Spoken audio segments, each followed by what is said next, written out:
क्या हाल चाल class 10th। Guys अभी मेरा 10 तारीख को है पेपर मैथ्स का और आज है 6 तारीख। ठीक है, तो देखो अभी मैं क्या कर रहा हूँ, एग्जाम्पल के क्वेश्चंस कर रहा हूँ क्योंकि इससे क्वेश्चंस हर साल आते हैं। अभी मैं कह सकता हूँ जितने भी PYQs वगैरह है ना, सब इसी बुक से ही आते हैं। ठीक है, और मैथ की मैं ज़्यादा टेंशन ले नहीं रहा हूँ क्योंकि आनंद सर जो अड्डा 24/7 पे पढ़ाते हैं और शोभित भैया, इन दोनों से मैं पढ़ रहा हूँ। मेरा काम इसमें हो जा रहा है क्योंकि वो क्वेश्चंस के अच्छे क्वेश्चंस प्रैक्टिस कराते हैं। ठीक है, तो ये मेरा क्वेश्चन है नहीं, मैंने वीडियो इसलिए बनाई है ताकि मैं बता सकूँ कि CBSE कैसे क्वेश्चन पूछ सकती है मैथ पेपर में। क्योंकि देखो मैंने इन 9-6 दिन में इतनी रिसर्च करी है ना, पिछले 5 पेपर्स को एनालाइज किया है ताकि ये पता कर सकूँ कि इस बार का मैथ्स का पेपर कैसा आएगा। और मैंने जो एनालिसिस है ना, जो मैंने रिसर्च करी है, वो ये कह रही है कि इस बार जो CBSE है ना, वो जो पिछले रिपीटेड क्वेश्चन है ना, डायरेक्ट पूछती थी, जैसे √3 को प्रूव करो, BPT थ्योरम, सर्कल की थ्योरम।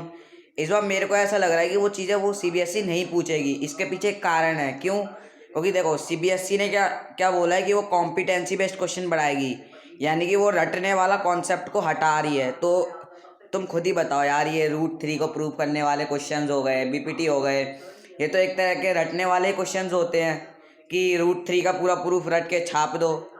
फिर देखो CBSE क्या कर सकती है, इन क्वेश्चंस का लेवल बढ़ा सकती है।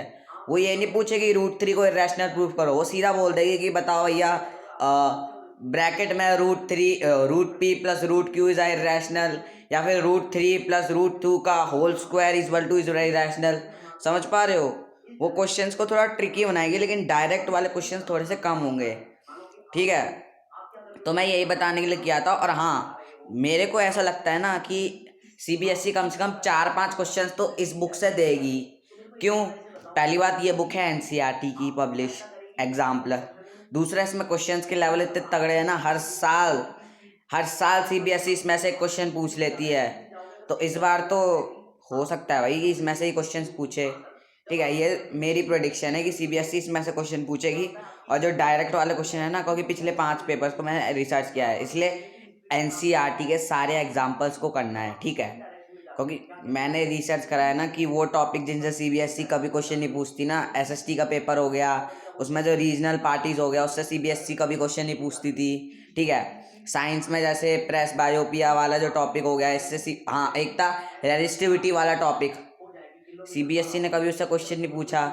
जो मैग्नेटिक इफेक्ट का जो चैप्टर है ना, उसमें जो एक वो दे रखा होता है चार्ट, या फिर वो क्या कहते हैं, टेबल टाइप, जिसमें हर मेटल की रेजिस्टिविटी लिखी होती है, CBSE ने कभी उससे क्वेश्चन नहीं पूछा था, लेकिन इस साल पूछा है। तो समझ पा रहे हो, जो बच्चे टॉपिक छोड़ देते हैं ना कि क्या इससे कभी क्वेश्चन आते नहीं है, तो CBSE उन्हीं से क्वेश्चन पूछ रही है। तो इसके बहुत ज़्यादा चांस है कि जो क्वेश्चन, जो एग्जाम्पल्स तुम छोड़ देते हो ना, जो तुम्हें हार्ड लगता है, या फिर तुम्हें लगता है CBSE क्या ही पूछेगी इससे, ये तो बहुत ज़्यादा लल्लू है, हो सकता है CBSE से क्वेश्चन पूछ ले। क्या CBSE को कुछ पता थोड़ना है? इसलिए तुम्हें सारे एग्जाम्पल्स, एक एक एग्जाम्पल को सॉल्व करना है।